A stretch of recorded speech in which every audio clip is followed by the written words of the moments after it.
नमस्कार दोस्तों। दोस्तों, आज के मैं इस सेशन की शुरुआत एक कहानी से करना चाहूँगा। एक बार एक देश का राजा हमेशा अपना जनता दरबार बिल्कुल खुले में लगाता था और उस जनता दरबार में बहुत सारे लोगों की भीड़ इकट्ठी होती थी, जिसको कंट्रोल करने के लिए वो राजा अपने बहुत सारे मंत्रियों को बुला के रखता था। उन मंत्रियों में एक बहुत विद्वान पुरुष था और उस विद्वान पुरुष का इकलौता बेटा था। दोस्तों, राजा जब भी जनता दरबार लगाते तो उस समय पे लगाते जब बच्चों के स्कूल के जाने का टाइम होता।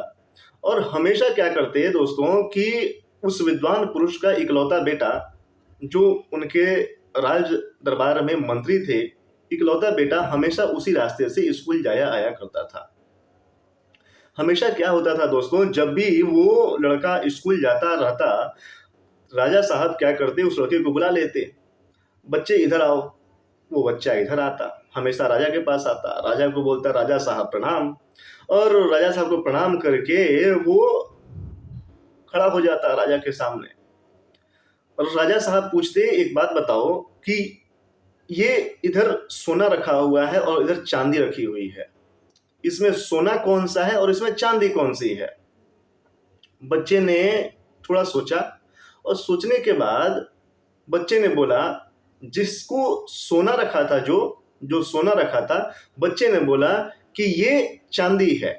यानी बच्चे ने गलत जवाब दिया। बच्चे ने बोला कि ये चांदी है, ये सोना नहीं है।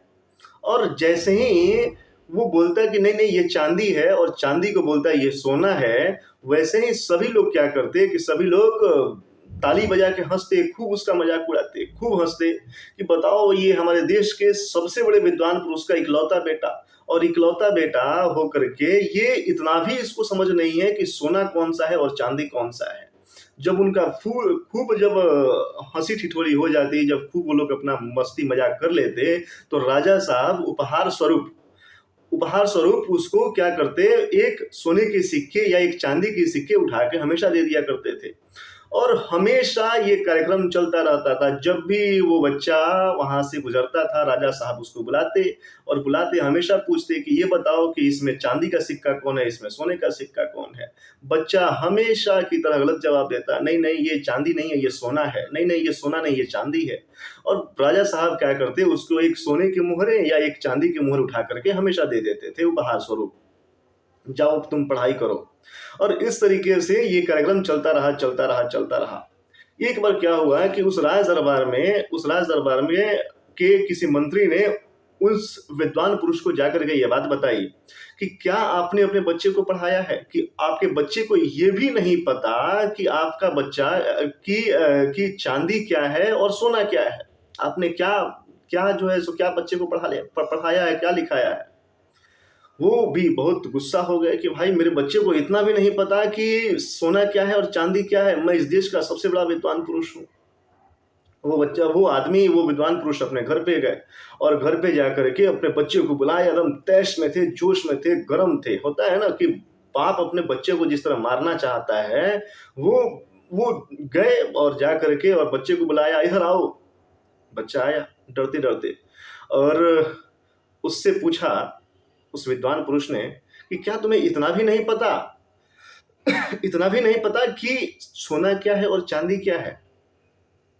बच्चा सारा माजरा समझ गया। वो हंसते हुए बोला कि अरे पिताजी, आप इधर आइए, आप कुछ भी करिए, उसके पहले इधर आइए। बच्चे ने अपने पिता का हाथ पकड़ा और हाथ पकड़ के एक अंधेरी सी काल कोठरी में ले गया और एक पेटी उतारी और पेटी उतार करके पिताजी के सामने खोला। ये देखिए, अगर मैं ये जान जाता, अगर मैं उन लोगों के बीच में ये बोल देता कि नहीं नहीं ये चांदी है और ये सोना है, मैं उन लोगों के बीच में वो सच बता देता, मैं अपना बुद्धि प्रदर्शित कर देता, तो ये सोने की मोहरे और ये जो चांदी की जो मोहरे है ना पिताजी, ये हमें कभी नहीं मिलती। और ये कहीं ना मिली, और ये हमें मिली हैं तो कहीं ना कहीं उस मूर्खतापूर्वक जो जवाब जो मैंने दिया, उसी का ये नतीजा है। पिताजी बड़े हतप्रभ रह गए। दोस्तों, कई बार हमारे लाइफ में भी ऐसा ही होता है। Moral of the story is, कई बार हमारे लाइफ में ऐसा ही होता है, कई बार हमारे गुरु, कई बार हमारे शिक्षक, कई बार हमारे पिता, कई बार हमारे हमारे आस-पड़ोस के लोग, कई बार हमारा समाज हमें कुछ सिखाने की कोशिश करता है, हमें कुछ बताने की कोशिश करता है। दोस्तों, जब भी कोई आपको कुछ सिखाने की कोशिश करे, कुछ बताने की कोशिश करे, तो आप जो भी उस विषय में जानते हैं, आप प्लीज़ अपने ज्ञान को बिल्कुल शून्य कर दीजिए, बिल्कुल मूर्ख बन जाइए। क्योंकि कई बार मूर्ख बन जाने में ही आपका वो भला हो जाता है, जो आप कभी सोच नहीं सकते। मूर्ख बन जाने में आपको वो मिल जाता है, जो आप कभी पा नहीं सकते। दोस्तों, उस बच्चे ने अगर पहली बार में ही सही जवाब दे दिया होता, तो क्या उस बच्चे को वो सोने की अशर्फियाँ, क्या वो चांदी की अशर्फियाँ मिलती? बिल्कुल नहीं मिलती। दोस्तों, अगर कोई बताने की कोशिश करे, कोई कुछ समझाने की कोशिश करे, कोई कुछ कह रहा हो, तो एक बार बिल्कुल अपने दिमाग को बिल्कुल ब्लैंक करके, बिल्कुल खाली करके उन चीज़ों को सुनिए, उस चीज़ को समझिए और समझ करके उस पर तब रिएक्ट करिए।